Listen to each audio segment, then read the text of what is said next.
오늘은 평신도 주일입니다. 교단이 정한 이 주일에 만남과 나눔이라는 주제로 함께 말씀을 나누려고 합니다. 우리의 삶에는 수많은 만남이 있어요. 의미 있는 만남, 도움이 되는 만남이 있고 그냥 스쳐 지나가는 그런 만남도 있습니다. 여러분, 이 만남은요, 어떤 만남이든지 참 소중한 거예요. 여러분, 이 시대에 좋은 교회를 만나는 거 큰 축복임을 아시기 바랍니다. 그래서 우리 교회가 더 좋은 교회 되고 내가 그 교회 만나서 신앙생활하는 게 내 평생의 복이었다 하는 사실을 깨닫는 것이 얼마나 중요한지 모르겠어요. 그리고 모르는 사람하고도 이렇게 새로 만남을 가지는 경우들도 많이 있죠. 또 기존의 교제권 안에서도 수많은 만남, 또 수많은 헤어짐, 이런 것들을 반복하면서 우리가 살아가고 있습니다. 만남의 종류를 시인 정봉채는 이렇게 그의 시에서 소개를 합니다. 첫 번째는 이 세 종류가 있는데 생선과 같은 그런 만남이 있다. 생선 비린내처럼 이렇게 서로에게 좋지 않은 영향을 주는 그런 관계의 만남을 빗대어서 이렇게 이야기를 했어요. 또 꽃과 같은 만남이 있다 그랬죠. 꽃향기처럼 아주 이렇게 은은하고 향기가 나고 좋고 또 꽃처럼 아름다운. 그런데 꽃과 같은 만남은요, 금방 시들어버리는 그런 아쉬움이 있는 만남이에요. 또 손수건 같은 만남이 있다 그랬습니다. 상대방이 눈물을 흘릴 때 그 눈물을 닦아주는 손수건. 그리고 상대방이 어떤 기쁨을 누릴 때 내 일인 양 함께 축하하고 기뻐하고 또 땀을 닦아주면서 언제나 함께하는 만남. 이런 만남은 손수건과 같은 만남이다. 참 소중한 것이라는 거예요. 근데 그가 얘기한 가장 비참한 만남은 건전지 같은 만남이라 합니다. 힘이 있을 때는 간소하고 힘이 소진하면 배터리 다 닳으면 그냥 버리는 것처럼 버려지기 때문이다. 이렇게 이야기를 했어요. 여러분, 이웃과의 만남, 또 사회에서의 만남, 이런 것도 중요하지만 교회에서 이런 만남은 더더욱 중요합니다. 내가 주일에 한번 와서 예배드리고 아무런 교제권도 갖지 않는 그런 신앙보다는 교회에 와서 함께 교제하면서 좋은 만남을 통해 내 신앙의 시너지를 만들어가는 거, 이런 만남이 얼마나 소중한지 몰라요. 코로나 이후에 한국 교회가 급격히 악화된 현상 가운데 이 만남이 많이 축소된 곳에 있습니다. 서로 만나면 어찌됐든 긍정의 영향력을 주고 그 신앙의 도전과 영향을 서로 주고받는 영적인 시너지가 일어날 텐데 만나지 않게 하니까 자꾸 구경꾼 신자들만 늘어나는 거예요. 대형 교회로 사람들이 몰려듭니다. 내 신분을 감추고 그냥 편안히 말씀만 듣겠다는 거예요. 그리고 교회에 와서도 교제하지 않고 그냥 살짝 왔다가 살짝 가는 그런 신자들이 많아지다 보니까 이 만남을 통해 누려야 하는 영적인 축복을 다 놓치고 있다는 겁니다. 여러분, 우리의 삶 가운데 하나님께서는요, 만남을 특별히 디자인해 주셨어요. 노사연 씨가 부른 만남이라는 노래, 전 복음성가인 줄 알았더니 가요더라고요. 우리 만남은 우연이 아니야. 뭐 이렇게 가는데 그 뒤에를 좀 개사하고 싶은 게 있어요. 우연이 아니면 뭘까요? 그것은 바로 하나님 섭리였어 하는 거예요. 여러분, 하나님의 섭리 가운데 오늘 이 자리에 여러분이 계신 줄을 믿으시기를 바랍니다. 내가 선택한 것 같지만 보이지 않는 하나님의 손길이 나를 인도하셔서 오늘 이 자리에 우리가 있게 만드신 거거든요. 그렇다 그러면 하나님의 섭리 가운데 모여든 우리들이 어떤 신앙의 태도로 신앙생활을 해야 될까? 만남이 이렇게 소중한 거라 그러면 이 만남을 통해서 누릴 수 있는 많은 영적인 축복들을 누리면서 신앙생활을 해야 하지 않겠는가? 이걸 한번 같이 생각해 보는 시간이 되었으면 좋겠어요. 성경의 우정의 대표적인 상징으로 다윗과 요나단 이야기를 합니다. 생명의 위기에서 건져주고요. 정말 내 살부치처럼 내 친형제처럼 사랑하는 다윗과 요나단의 멋진 우정이 성경에 기록되어 있어요. 이뿐 아니라 수없이 많은 좋은 만남들에 대한 이야기가 성경에 많이 나옵니다.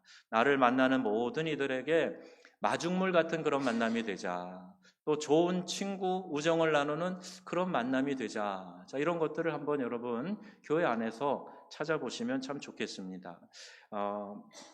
이 빌립보 교회가 이제 만들어지고 시작되었던 것도 하나님의 섭리로 시작되는 것을 보게 돼요. 빌립보 교회는 사도 바울이 제2차 선교 여행을 할 때 세워졌는데 아시아 쪽으로 나가려고 했죠. 그래서 비두니아 땅으로 가고자 했는데 하나님께서 밤중에 환상 가운데 마게도냐 사람을 보여주시는 거예요. 환상 중에 어떤 형상이나 이미지 또는 이런 것들을 보고 듣는 경우들이 있는데 바울에게 그렇게 임하셨던 거죠. 그리고 마게도냐 사람이 건너와서 우리를 도와달라 하는 그런 모습을 바울이 보게 됩니다. 마게도냐는 이게 지금의 이제 북그리스 정도 되거든요. 근데 그 유럽으로 들어가는 관문인데 그 마게도냐 사람이 와서 우리를 좀 도와달라 이렇게 하는 손짓하는 모습을 환상 중에 보게 됩니다. 그리고 그것을 통해서 바울이 마케도냐의 첫 성인 빌립보로 가게 되죠. 그리고 이제 그 빌립보에 교회가 생기게 됩니다. 바울과 그의 일행은 안식일이 되었을 때 이제 성 밖으로 나가서 유대인 기도처를 찾으려고 했어요. 유대인들은 어디 가나 함께 모여서 기도하는 그런 기도 공동체를 만들거든요. 그래서 거기 회당을 만들고 이렇게 하는데 그걸 찾아 나섰다가 이제 그 빨래터에서 모여 있는 이 강가 기도처에서 여인들을 보게 됩니다. 루디아라고 하는 자주장사, 비단 같은 것들을 떼다가 팔고 하는 그런 포목 사업을 하는 사람인 것 같아요. 그 루디아를 만나게 되었고 그를 통해서 이 빌립보 교회 그리고 유럽 복음화에 씨를 뿌리기 위한 관문이 열리게 되죠. 하나님이 예비해 놓으셨던 여성이었습니다. 이런 일들은 복음 전도의 현장에서 종종 경험하게 됩니다. 제가 아프리카 선교사로 있을 때 제가 있던 두알라라고 하는 지역에서 한 7, 80km 떨어진 곳에 영어권이 시작이 돼요. 카메룬 영어권 지역이 있습니다. 그러다 보니까 그 지역에 관심을 갖고 있고 기도하고 있었는데 하나님께서 그 지역에 있는 한 사람에게 또 이제 그런 환상을 보여주신 거예요. 새벽 2, 3시면 꼭 깨워서 한두 시간씩 기도하는 이제 그런 일을 하던 분인데요. 이분에게 하나님께서 새벽에 중국 사람이 이런 가운을 입고 목사 가운을 입고 있는 모습을 보여주시면서 이 사람을 도와주라 하셨다는 거예요. 그러니까 도대체 저 중국 사람 같은 사람은 어디 있길래 도와주라 그러나 그리고 이제 찾아 수소문하다가 당시 두알라에 있는 저를 알게 되고 저에게 편지를 보냈어요.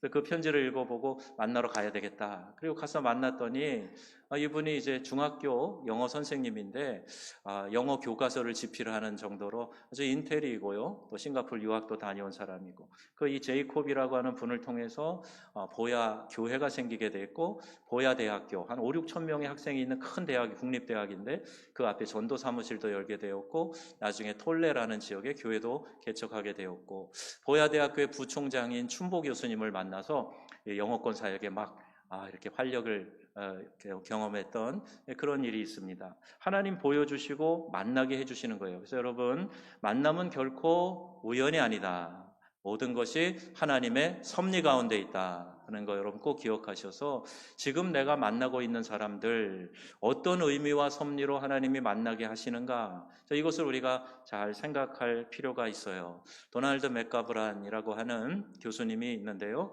우리 한국에 많이 알려진 유명한 미국 교수님이십니다. 이분 자신도 인도에서 선교사 아들로 태어나서 선교사로서 한 30년간 보내신 그런 분이에요. 플러신학교 교수님이셨는데 이분이 하나님의 가교라는 이야기합니다. 가교, 다리, 더 브릿지 오브 갓, 하나님의 다리 얘기를 하는데요.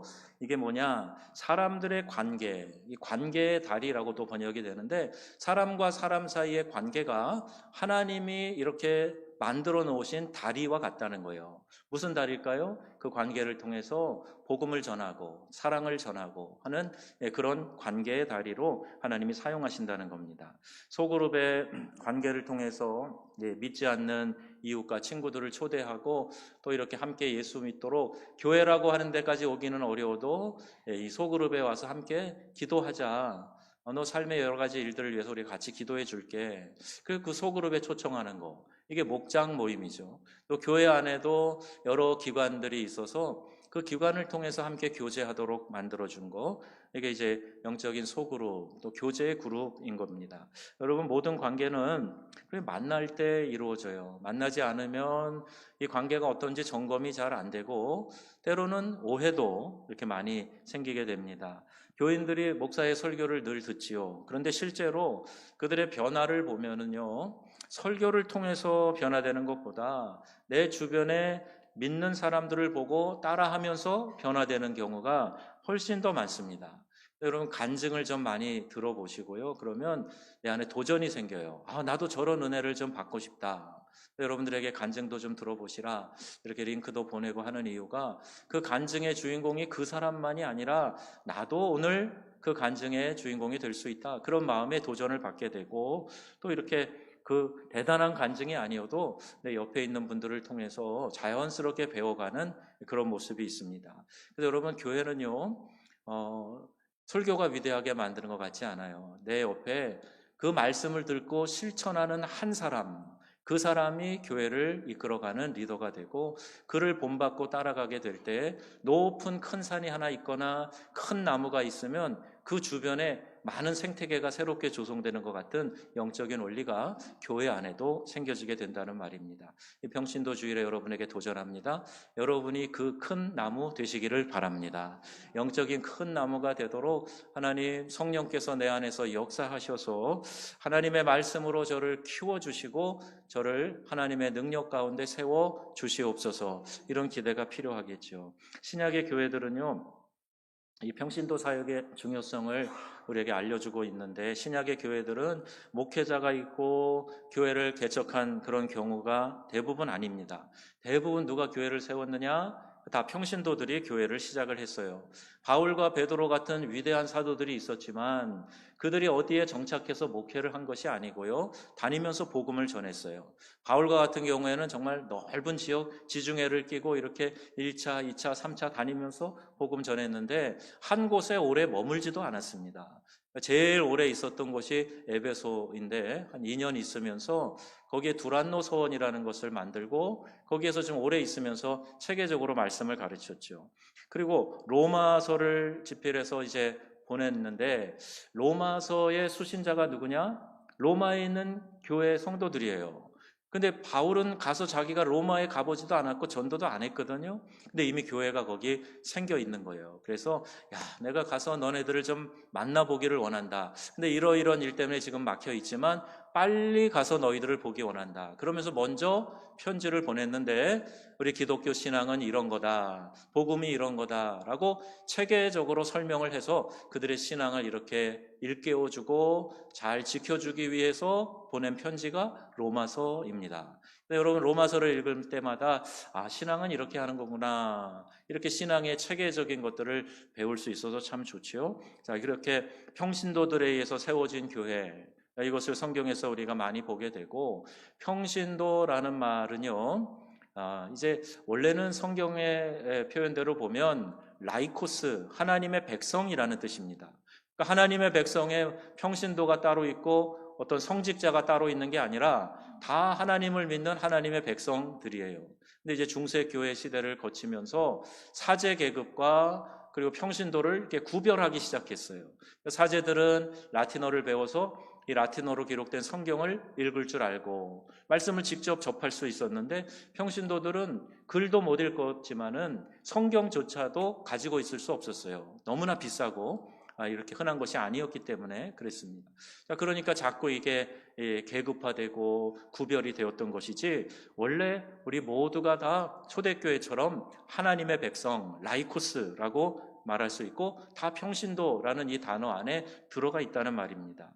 자, 이런 구별 가운데 우리나라의 복음이 전해졌고, 또 이제 80년대 초반인가요? 오카는 목사님이 평신도를 깨운다라는 책을 내시면서 평신도들, 교회 안에 동결되어져 있는 자산이다. 동결이 뭐죠? 얼어 있는 거예요. 꽁꽁 얼어 있는 거예요. 아주 귀한 자산인데 얼어 있어서 활동력이 없고 영향력이 없는, 그래서 이제 잠자는 거인과 같다, 슬리핑 자이언트라고 이런 표현까지 하고 있어요. 거인인데 잠들어 있어요. 그러니까 이 거인을 흔들어 깨워야 된다, 이런 논지의 말씀이에요. 자, 본질은요, 모든 교인은 하나님의 백성이고 하나님의 일을 하는 사역자라는 겁니다. 이런 견지에서 볼 때 평신도가 목회자의 사역을 돕는 게 아니고요. 목회자가 평신도들이 잘 사역하도록 도와주는 사람이다. 이것이 성경의 가르침입니다. 모든 선한 일, 즉 주님이 맡기신 사역을 하는데 온전해지도록 잘 가르치고 또 적당히 사역을 분배해서 맡겨주고 또 세워주고 그들을 신뢰하고 격려하는 사람, 그 사람이 목회자인 거예요. 그래서 교회에 성경을 주신 목적과 그 목회자를 전문 사역자를 두신 이유가 같은데 교훈을 주고 책망하며 바르게 하고 의로 교육해서 모든 선한 일을 행할 능력을 갖추게 하려 합니다. 이게 성경을 주신 목적인데요. 또 교회 안에서 사역자가 이렇게 조직하고 이끌어가면서 성도들이, 평신도들이 이 일을 감당하도록 하게 하는 일이다. 그래서 여러분 이 평신도 주일에 목회자에게 이렇게 제안을 하시면 어떨까 생각이 들어요. 목사님 제가 뭘 도와드릴까요?가 아니고요. 목사님 교회를 위해서 하나님 나라를 위해서 제가 뭘 하면 좋겠습니까? 그 사역을 잘 할 수 있도록 저를 도와주세요. 자, 이런 부탁이에요. 자, 여러분 그렇게 좀 하시기를 바랍니다. 요새 제가 시니어 사역에 대해서 좀 공부를 하고 있는데요. 그런데 이 교회 안에 연세가 좀 많으신 분들도 교회 안에서 그냥 이렇게 돌봄을 받아야 될 대상이 아니라 사역의 주체로 서야 된다. 자, 이것이 이제 그 시니어 사역의 아주 중요한 주제이더라고요. 여러분 만남이 하나님의 섭리라고 했는데요. 그럼 무엇을 위해서 하나님은 특별한 만남을 허락하시는가? 간단히 말하면요, 만나게 하시는 이유가 있어요. 그거는 나눔을 위해서 만나게 하시는 겁니다. 만남을 통해서 그 선한 것들을 서로 공유하면서 나누라고 우리에게 만남을 주시는 거예요. 한번 따라해 보시겠습니까? 만남은 나눔을 위해 주신다. 나누기 위해서 만나게 하신다. 그래서 교제하면서 나누면서 하나님의 뜻을 이루어가는 거. 그래 봐야 관심이 생기죠. 그래 만나야 정이 생기죠. 그래서 교회 안에는요 기관과 목장이 있어요. 또 열방을 품는 그리스도인이 되려면 열방을 향해서도 나가야 됩니다. 열방을 향해 나가서 보는 거예요. 만나는 거예요. 느껴보는 겁니다. 보고 느끼는 것이 우리 가슴 속으로 들어오게 되어 있거든요. 수년 전에 우리 그 이스라엘 성지순례 갔을 때 광야에서 그 더위와 바람 느껴봤잖아요. 와, 광야가 이런 곳이구나. 사진도 받고 교육도 받았는데 현장에 가서 보니까 이게 완전 느낌이 다른 거예요. 갈릴리 호수에 들어갔는데 9월 초 요맘때 갔잖아요. 근데 물이 따뜻하더라고요.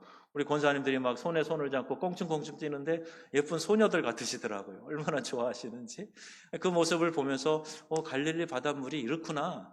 수온이 이렇구나. 느껴보는 거예요. 사회에 가서 누워보면서 이 짠물, 그 염도도 느껴보고 예루살렘에 가가지고 그 십자가 고난의 길, 비아 돌로로사 올라가면서 여기 예수님이 십자가 지고 가시다가 넘어지신 곳, 여기 손대신 벽, 이런 설명 들으면서 함께 감격하고 찬양하며 걸었던 그 느낌. 그 현장에 있어 보지 않으면 도저히 설명으로 안 되는 그런 것들이 있습니다. 우리 교회도 태국 단기 선교를 갔다 왔는데 라후 부족이라고 하는 그 부족을 대상으로 산종마을 어린이들을 사역하는 거. 가서 집집마다 가보고요. 그들이 막 돼지 키우면서 이런 운막 같은 데 사는 그렇게 올라가서 같이 천장을 붙들고 기도도 해보고요. 그렇게 하면서 눈으로 마음에 담고 왔기 때문에 그들을 위해 기도할 때 생생한 기도 할 수 있게 되는 거죠. 북중 접경 지역도 수년 전에 갔다 왔는데 우리 교회가 민족의 통일을 품고 기도하는 일 잘 감당해야 되겠다. 이런 도전을 갖고 오게 되었고 올해 남아공 단기 선교 하면서 아프리카 현지 흑인들 그들의 삶을 보면서 또 들으면서 느끼고 왔어요. 여러분 만남은 나눔을 위해 주시는데 이 나눔을 잘 할 수 있도록 하나님이 우리에게 느끼게 하시고 보게 하시고 경험하게 하신다는 거예요. 사람과 사람 사이에서도 만나야 되고요. 우리에게 맡겨주신 사명을 감당하기 위해서 또 그곳에 가서 직접 만나보고 경험해보는 일이 필요하다. 그래서 성도들의 이 나누는 삶을 살아갈 때 기억해야 될 중요한 세 단어가 있습니다. 만남은 나눔을 위해 주시고, 그럼 이 나눔은 뭘 나누라는 건가? 그 세 가지 단어가 첫째, 사랑이에요. 그러면 사랑을 나누기 위해서 만나게 하신다. 프랑스 떼제 공동체에서 부르는 노래, 우리나라에 번안돼서 많이 부르는 거 있죠. 사랑의 나눔 있는 곳에 하나님께서 계시도다. 이런 가사로 번안됐어요. 우비 카리타스라고 하는 라틴어 말인데요. 이것을 잘 번안한 것 같아요. 우리 안에 사랑의 나눔과 실천이 있는 그 곳에 하나님이 임재하시고 함께 하신다. 이런 가사입니다. 여러분, 사랑은요, 실천하고 표현되어져야 돼요. 절대로 사랑은 관념이 아닙니다. 행동입니다. 사랑을 나누는 구체적인 행동이 있어야 그게 진짜 사랑하는 거라는 얘기예요. 여러분, 표정에는 미소를, 말은 상냥하고 친절하게, 또 어려운 일을 자처하고 남보다 더 헌신하고 희생하기를 마다하지 않는 것, 이게 사랑을 나누는 거죠. 말로는 사랑 많이 강조하고 또 그렇게 기도도 하는데 정작 내 마음 가운데에서 감동이 되어 나타나는 실천이 없다면 이게 진짜 사랑이 아니란 말입니다. 그래서 믿는 사람들의 성품이 어느 때보다 중요한 이 시기를 우리가 지금 보내고 있는데요. 성경은 뭐라고 말씀하시는가 한번 잘 들어봐야 되겠죠. 요한일서 3장 18절 말씀이에요. 다 같이 읽겠습니다. 자녀들아, 너희가 말과 혀로만 사랑하지 말고 행함과 진실함으로 사랑하라. 아멘. 말과 혀로만 사랑하는 일은 어느 민족, 어느 세대나 있었던가 봐요. 그러니까 말로 다 때우는 거예요. 그런데 그렇게 하지 말고 사랑을 행함으로 해라. 진실함으로 해라. 자, 이렇게 성경은 우리에게 말씀합니다. 요한일서 4장 7절 말씀도 읽겠습니다. 사랑하는 자들아, 우리가 서로 사랑하자. 사랑은 하나님께 속한 것이니 사랑하는 자마다 하나님께로 나서 하나님을 알고 사랑하지 아니하는 자는 하나님을 알지 못하나니 이는 하나님은 사랑이심이라. 아멘. 자, 서로 사랑해야 될 분명한 이유가 있어요. 하나님께로 난 자는 사랑할 수밖에 없다는 거예요. 사랑하지 아니하는 사람은 하나님을 알지 못한다. 그 이유는 하나님 자신이 바로 사랑의 본체이시기 때문이라는 겁니다. 여러분, 사랑은요, 어떤 특별한 사람이 하는 점유물이 아니고 우리 모든 그리스도인들에게 주어진 주님의 명령이심을 알아서 사랑의 본질이신 하나님의 명령에 잘 순종하여 사랑하는 성도님들이 되시기를 바랍니다. 그래서 요한복음은 이런 말씀도 하고 있어요. 13장 35절 말씀인데요. 너희가 서로 사랑하면 이로써 너희가 내 제자임을 알리라. 아멘. 자, 이 사랑하면 얼마나 우리가 행복해지는지 몰라요. 사랑하기가 쉽지 않다. 물론 그런 말도 있어요. 대상에 따라서는 정말 사랑하기 어려운 까칠한 대상, 나를 아프게 찌르는 대상도 있을 수 있어요. 그러나 그리스도의 사랑으로 품고 사랑하는 그 가운데 때로는 상처가 되고 피 흘리는 수고가 있을 수 있어도 사랑으로 말미암아 내가 얻는 영적인 에너지는 대단한 겁니다. 그리고 주님의 명령에 순종했기 때문에 하나님이 나에게 부어주시는 보상이 있다는 거예요. 그래서 어려울수록 더 사랑하시기 바랍니다. 까칠하고 힘들면 내가 더 큰 복을 받을 거다 생각하고 더 품으실 수 있는 성도님들 되시기를 바랍니다. 그러면 내가 그리스도의 제자 된 것을 세상이 안다는 거예요. 세상의 원리는 절대 안 그렇거든요. 내가 상처받았으면 돌려줘야 되는 거예요. 내가 오늘 모욕당했으면 몇 배로 갚아줘야 되는 게 세상 돌아가는 원리입니다. 그런데 주님은 반대로 말씀하시는 거예요. 너희가 먼저 희생하고 먼저 사랑하고 행함과 진실함으로 하라. 욕심으로 미움으로 가득 찬 세상을 이기는 능력, 그것도 역시 사랑이라고 말씀합니다. 여러분, 만남은 그와 사랑을 나누라고 하나님이 맺어주시는 거예요. 그래서 가정에서, 교회에서, 일터에서 여러분의 이웃과 만남은 그들과 사랑의 교제를 하라고 가까이 두신 겁니다. 참 어리석은 사람들은요, 내 옆에 가까이 두신 사람들은 사랑하지 않고 저 멀리 있는, 그리고 어떤 때는 구체적인 대상도 아닌 불특정한 대상을 향해서 사랑한다고 하고 난리를 하는데 정말 옆에 있는 사람은 정말 사랑의 나눔을 실천하지 않는 거, 이게 참 어리석은 거예요. 아이돌 스타들을 보면서요, 저는 가끔 물어봅니다. 요새는 아줌마들이 막 그렇게 임영웅 씨 가가지고 막 사랑한다고 그러고 피켓 들고 그러는데 그게 사랑이 도대체 어떤 사랑인가 참 궁금해요.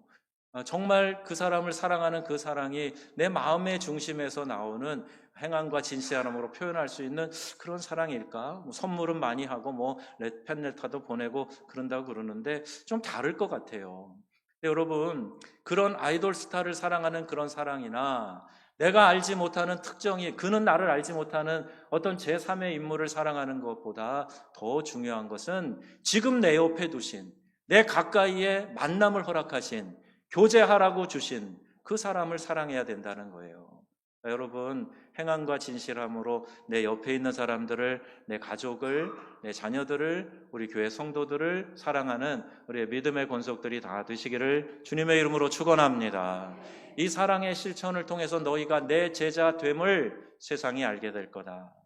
두 번째, 우리가 나눠야 되고 이 실천해야 될 대상이 있어요. 구체적으로 우리가 어떤 것을 그러면 나눠야 되는가? 물질이에요. 야고보서 2장 15절 16절 말씀 같이 읽어보겠습니다. 만일 형제나 자매가 헐벗고 일용할 양식이 없는데 너희 중에 누구든지 그에게 평안히 가라, 덥게 하라, 배부르게 하라 하며 그 몸에 쓸 것을 주지 않으면 무슨 유익이 있으리요? 이와 같이 행함이 없는 믿음은 그 자체가 죽은 것이라. 아멘. 자, 여기 믿음이라고 표현됐지만 사랑으로 바꿔도 전혀 다르지 않습니다. 여러분, 내가 사랑하는데 형제 자매가 헐벗고 양식이 없고 그런데 말로만 다 하는 거예요. 야, 가서 옷 따뜻하게 입어, 덥게 자라, 뭐 좀 먹어서 배부르게 해라. 그런데 정작 쓸 것을 주지 않으면 그게 무슨 유익이 있냐? 그게 무슨 사랑이냐? 자, 이렇게 말씀하고 있는 거죠. 즉, 행함이 없는 거는 그 자체가 죽은 믿음이야. 행함이 없는 건 그 자체가 없는 사랑이야. 이렇게 말씀하고 있는 겁니다. 여러분, 우리 가까이에도요, 물질적 도움을 필요로 하는 사람들이 있어요. 상대적 빈곤 때문에 그러는 게 아니고 절대적 빈곤층이 여전히 많이 있습니다. 근데 여러분, 그들을 품는 우리의 마음이 어느 정도 지금 진실한가? 우리나라가 이만큼 잘 살게 되었어요. 그런데 우리 각자를 위해서, 내 즐거움을 위해서는 소비가 엄청 커졌습니다. 단위가 달라졌어요. 그런데 전 세계에는 지금도 기아 굶주림으로 죽어가는 이들이 여전히 많이 있고 어려운 나라들이 많이 있는데 어떻게 된 일인지 이 나라가 지금 외국 돕는 일 너무 많이 한다, 줄여야 된다, 이런 얘기가 나오고 있어서 참 마음이 아파요. 사실 우리 경제 규모에 비해서 정부가 하는 것은 크지 않습니다. 오히려 민간단체, 교회들이 이를 앞장서서 전 세계 민간 외교 대사처럼 선교사들을 통해서 쏟아붓는 것들이 많은데 이것조차도 지금 위축되게 생긴 상황이에요. 여러분, 하나님은 나눔을 위해서 이 나라를 복되게 하신 줄로 믿습니다. 어제 아이들 태우고 전주까지 가는데 초등학교 1학년 아이가 그 얘기를 하는 거예요. 람보르기니를 사고 싶대요. 여러분, 그 차가 뭔지 아시죠? 수십억 하는 비싼 그런 스포츠카인데 1학년 아이가 람보르기니 얘기해서 제가 너 그 차를 아냐? 옆에 있는 선생님이 그거 얼마짜리인 줄 알아? 막 이런 얘기도 좀 주고받으면서 재밌게 얘기를 했어요. 너 그 차 꼭 사고 나서 목사님 한 번만 태워줘. 그랬어요. 나는 운전을 못하니까 목사님 운전해야 된대. 그럼 더 좋지. 그러면서 재밌게 갔는데요. 아이들 마음 가운데 이제 이런 어떤 풍요의식들이 많이 들어왔어요. 좋습니다.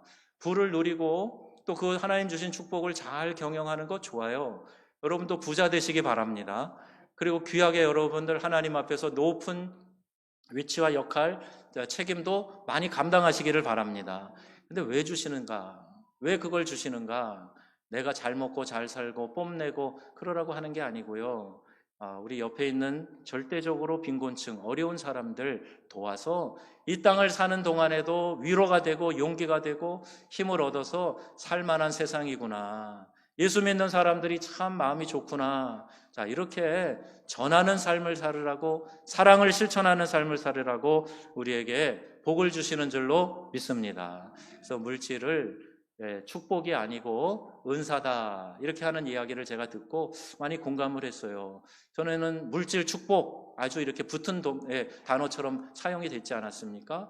축복과 은사가 뭐가 달라요? 했더니 축복은 그냥 내가 받아 누려도 되는 거고요. 은사는 그 받은 것을 활용해서 그것을 통해서 하나님의 나라를 위해서, 의를 위해서 사용해야 되는 거다. 교회의 덕을 세우기 위해서 사용하라고 은사를 주신 거다. 은사는요, 사용 안 하면 거두어 가시기도 합니다. 근데 물질이 축복이 아니라 은사래요. 그럼 여러분, 우리가 어떤 마음으로 물질을 구해야 되고 어떻게 사용해야 되는가? 답이 나오지 않습니까? 여러분, 청지기 의식을 가지고 흘려보내는 나눔의 삶을 살아가시기를 바랍니다. 그래서 오늘 본문 사도 바울에게 이 물질을 나눈 교인들에 대해서 바울이 감사한 이 표현이 나오고 있어요. 귀에 익숙한 두 문장이 있습니다.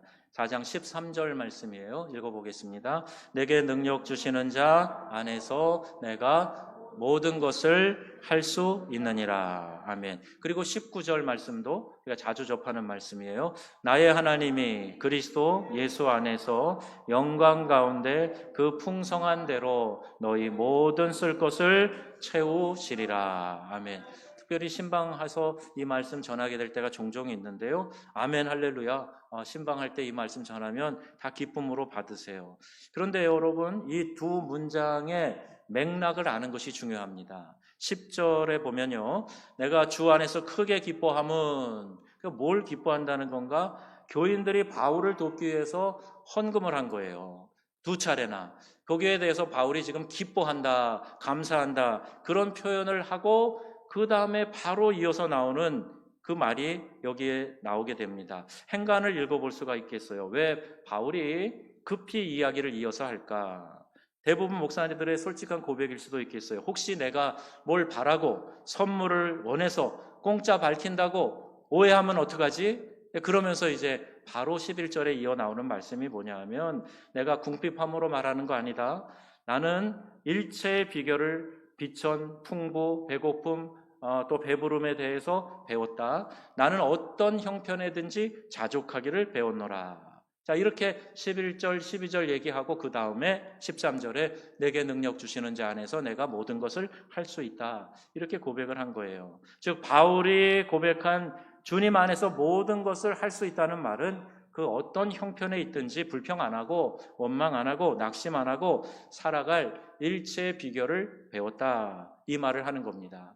자, 그럼에도 불구하고 너희가 나를 돕기 위해서 이렇게 헌금을 모아 보내준 것 너무 고맙고 감사하다. 그렇게 이야기를 하면서 그리스도 예수 안에서 나의 하나님이 너희 모든 쓸 것을 채우시리라.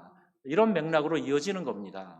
근데 19절만 딱 떼어가지고 하나님이 내가 뭘 안 해도, 나누지 않아도, 베풀지 않아도, 선한 일에 힘쓰지 않아도 그냥 저절로 알아서 나의 모든 쓸 것을 채우시리라. 이것만 딱 취하는 게 편식하는 거예요. 여러분, 말씀의 맥락을 잘 기억하시고 행간을 읽으시면서 하나님 안에서 적극적인 나눔을 실천함으로 그리스도 예수 안에서 그 모든 쓸 것을 채워주시는 하나님의 역사를 경험하실 수 있기를 바랍니다. 여러분, 우리의 삶은요, 내가 긍정적인 생각을 한다고 긍정적으로 열려가는 게 아니고 하나님이 내 삶의 중심이 되어서 그 하나님을 신뢰하면서 내 가치의 중심에 하나님을 두고 살아갈 때 그때 하나님께서 우리의 삶을 열어 가시는 겁니다. 생각에 의존되는 것이 아니라 하나님에게 달려있다 하는 사실을 기억하시고 복의 근원 되신 하나님을 의지하고 하나님이 우리에게 복 주시는 원리대로 살아갈 수 있는 우리 믿음의 성도님들이 되시기를 바랍니다. 그게 복음의 능력을 깨닫는 마음이에요. 그리 아니하실지라도 당장은 내 생각대로 안 되어도 그러나 결국은 하나님이 이렇게 하신대요. 로마서 8장 28절 말씀입니다. 같이 읽어볼게요. 사랑하는 자 곧 그 뜻대로 부르심을 입은 자들에게는 모든 것이 합력하여 선을 이루느니라. 아멘. 자, 여러분, 하나님 사랑하십니까? 하나님이 날 불러주셨다고 믿으십니까? 그러면 합력하여 선을 이루실 하나님을 기대하시기를 바라요. 지금 내 뜻대로 상황이 열리지 않아도요, 괜찮습니다. 하나님이 모든 것을 합력해서 선을 이루어 가실 것이기 때문에. 그래서 나누고 베푸는 삶을 살게 될 때 희한한 방법으로 계속해서 쓸 것을 공급해 주시는 하나님 기억하시고, 그 하나님의 공급하심을 체험하는 재밌고 멋진 삶을 살아가는 우리 명성의 가족들 되시기를 주님의 이름으로 축원합니다. 마지막 세 번째, 그럼 뭘 나누라는 거냐? 만남을 통해서 나누라는데 뭘 나누라는 거냐? 사랑을 나누고 물질을 나누고 그 다음에는 복음을 나누는 거예요. 가장 중요한 것이기도 합니다. 오늘날 많은 사람들이 이 교회 회복에 관심을 가지고 있는데요, 초대교회는 복음 전도, 영혼 구원에 모든 관심이 집중되어 있었어요. 모이는 일도 흩어지는 일도 다 이 복음 전에서 영혼 구원하는 데 있었던 겁니다. 모여서 떡을 떼고 함께 기도하고 흩어지면 다 전도하고 그런 삶을 평신도 사역자 구별 없이 다 같이 감당했던 거예요. 초대교회로 돌아가자, 이런 슬로건 좋죠. 그러면 초대교회가 했던 대로 해야죠. 뜨겁게 사랑의 교제로 모이고, 그리고 거기서 받은 은혜와 동력을 가지고 흩어져서 뭐하고? 전도하는 거예요. 말씀 전하는 전도의 삶을 영혼 구원을 위해 살아가라는 겁니다. 교회는 영혼 구원을 위한 구조선으로 세우셨어요. 이 땅의 유일한 소망인 교회를 세우셨는데, 우리 교회, 명성교회의 역할, 본분, 사명이 바로 여기에 있다는 겁니다. 물론 교회가 건물을 세우는 것만을 말하진 않아요. 그런데 교회 건물을 잘 세워서 여러 사람들이 여기 와서 함께 예배하고 또 함께 훈련받고 파송되는 일 중요하죠. 그래서 선교지에 예배당을 세우고 학교를 세우고 하는 일들도 그만큼 중요한 역할을 하게 되는 것을 보게 됩니다. 우리 교회도 리모델링을 했어요. 어린이들, 젊은 세대들이 잘 이용할 수 있는 공간과 시설, 신경을 쓰면서 또 노인들을 위한 편의시설도 더 만들어 가야 할 겁니다. 그러면서 동시에 이제는 보이는 이 건물만이 아니라 보이지 않는 성전 세우는데 더욱 관심을 기울여야 됩니다. 즉, 내 내면의 신앙 세워나가야 돼요.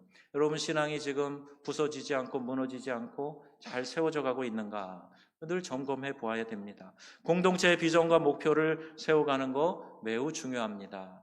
9월이 돼서 사역훈련 다시 시작했어요. 수요 예배를 통해서 말씀과 삶, 제자 양육, 성경 공부 진행하고 있습니다. 다시 1:1 제자 양육 모임을 새롭게 또 이렇게 조직하고 새롭게 시작을 해보려고 해요. 먼저 내 신앙을 정비하고 세워가는 이 보이지 않는 성전을 짓는 일에 또한 우리가 힘써 나가야 한다는 겁니다. 여러분, 우리에게 베풀어 주신 이 기회에 복음을 나누는 일에, 이 말씀을 가까이에 있는 우리 가족, 내 사랑하는 사람들에게 이 가까이 두시고 교제하라고 우리 가까이 두신 그 사람들에게 나누는 일에 깊은 관심으로 깨어나야 되겠다. 자, 이 말씀이에요. 오늘 말씀의 결론입니다. 여러분, 만남은 축복입니다. 하나님의 섭리 가운데 귀한 만남의 축복을 누리는 저와 여러분들이 다 되시기를 바랍니다. 주님과 깊이 만나고요, 주님의 일을 함께할 사람을 만나고 천국 동반자인 우리 교우들과의 깊은 만남 여러분 가지시기를 바랍니다. 그리고 그 귀한 만남을 통해서 하나님이 기뻐하시는 소중한 나눔, 즉 사랑의 나눔, 물질의 나눔, 복음의 나눔, 이것을 실천하는 삶이 되시기를 우리 주 예수님의 이름으로 축원합니다. 아멘.